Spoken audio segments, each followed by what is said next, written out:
lo que significa haber unido el norte con el sur de Chile, haber unido la zona central con la frontera. Eso es maravilloso, y además de ahí en adelante se pudo llevar a efecto cuantos otros ferrocarriles que pudieron llegar y sacarse de la central, ¿no? Y poder tener allá en diferentes partes en el sur. Y el nexo ese es tremendamente importante porque todo lo que podía haber en la zona central fue llevado también hacia el sur. Bueno, la integración de toda la parte sur, pues, que ya se podían sacar los productos, porque antes, por ejemplo, de toda la región de Cautín, de Temuco, esa parte, tenían que sacarlos por el río Imperial hacia el mar y llevarlos por vía marítima, las cosechas, todo el trigo, principalmente, las maderas. Entonces aquí ya el ferrocarril ya vino a abaratar los costos de todas esas cosas. Para Coyipulli estuvo malo porque todo el comercio se fue hacia más al sur.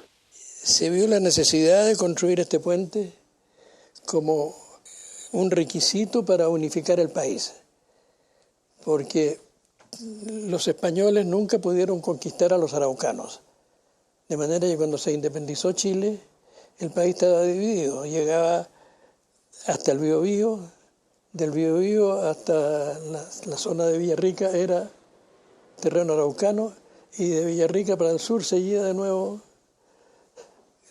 el país heredado a los españoles. Entonces, la manera de unificar el país consistió en construir la línea férrea longitudinal hasta Puerto Montt. Uno de los problemas principales de esta vía férrea fue el cruce del Mayeco. Es un río y una gran quebrada, y ahí se necesitaba un puente de 348 metros de largo y 102 metros de altura.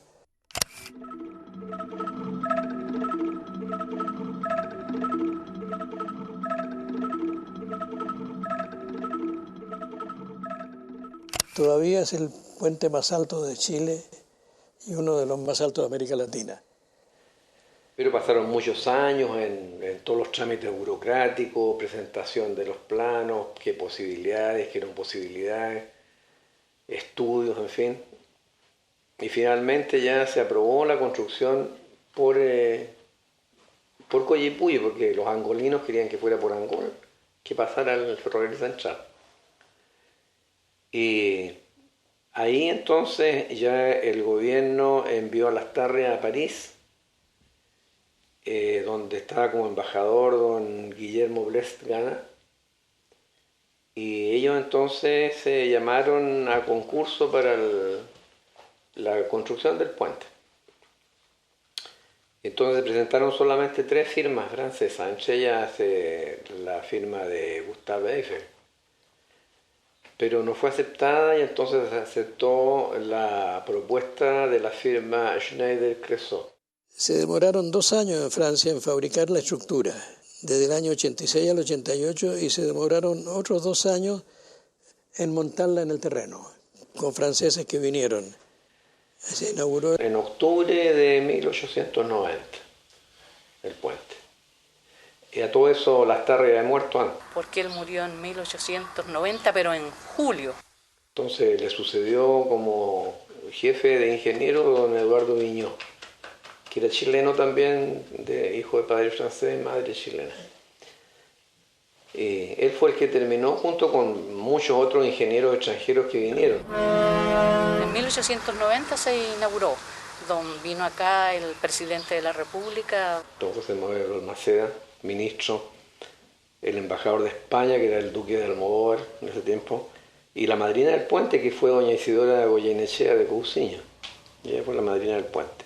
Entonces el día ese de la inauguración, fue en la mañana, se hizo la bendición del puente y todo, y el tren entonces pasó hasta Victoria, y allá se hizo un gran almuerzo en Victoria. Entonces después en la tarde regresó el presidente, toda su comitiva, descansaron aquí. Y dicen, según escrito por ahí está, de que hubo una gran fiesta. En la casa del gobernador de Coyhaique, que era en ese tiempo don Plácido Robles.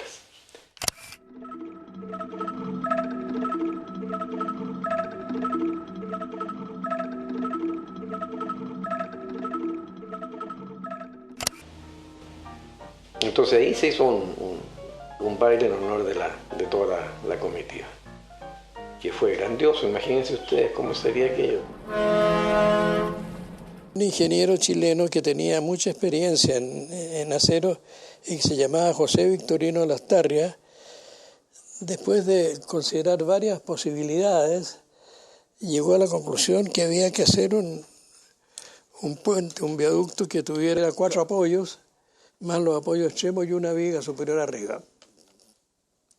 Y este ingeniero Lastarria hizo el cálculo de los elementos de acero que se necesitaban para esta construcción, en la cual se supuso que tenía que pasar por ahí un tren que pesaba 3,6 toneladas por metro. Y sobre estas bases él determinó todas las dimensiones de los elementos de acero que había que importar, porque en Chile no se producían. Ellos pensaban hacerlo de madera, como los puentes canadienses. Pero después, cuando llegó Lastarria a Chile, que era un ingeniero chileno que había estudiado, se especializaba en construcciones metálicas en Lovaina, en Bélgica, en la Universidad de Lovaina. Entonces él planificó esta construcción de un viaducto metálico. El único material posible era el acero, porque el hormigón armado todavía no se había desarrollado y las dimensiones del puente eran insuficientes para hacer una estructura de madera. De manera que se decidió hacer un proyecto en acero. Por lo demás, había experiencia en estructuras de acero en Chile que se habían desarrollado en los otros puentes y en todo el desarrollo del norte de Chile, las salicheras. De manera que teníamos ingenieros que tenían buena práctica en acero en 1880 y tanto. Entonces aceptó la propuesta de la firma Schneider-Creusot.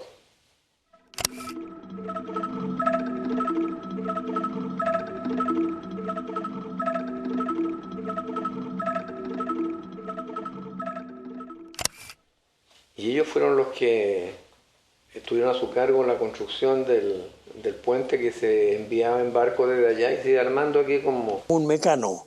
O sea, cada pieza vendría hecha desde Francia, cortada a su longitud, con los hoyitos para ponerle los remaches e incluso con algún tipo de pintura protectora. Cuando fue el centenario del puente y se declaró monumento nacional, tratamos de hacerlo más o menos en el mismo lugar que se habían hecho las festividades, porque mientras el presidente fue hasta Victoria a almorzar, mucha gente se quedó en un almuerzo grande que se hizo aquí, en el terreno de la compañía Molinera y Lobo, que ahora que era el molino de la familia Bunster. Entonces en ese mismo lugar hicimos el almuerzo del centenario del puente.